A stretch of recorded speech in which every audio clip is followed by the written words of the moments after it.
আসসালামু আলাইকুম।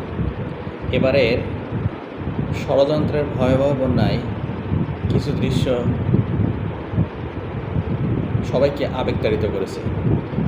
যেমন পাতিলের মধ্যে, প্লাস্টিকের গামলার মধ্যে ছোট ছোট অবুঝ বাচ্চা, 6 মাস, 5 মাস বা 3 মাসের বাচ্চা ভেসে চলে আসছে, যেগুলোকে মানুষ উদ্ধার করেছে। অনেক ছোট বাচ্চা, 2 বছর 3 বছর এর বাচ্চা, যারা বাবা মাকে হারিয়ে পানিতে ভেসে এসেছে, তাদেরকে উদ্ধার করা হয়েছে। আবার অনেকে ছোট ছোট বাচ্চার মৃতদেহ উদ্ধার করা হয়েছে।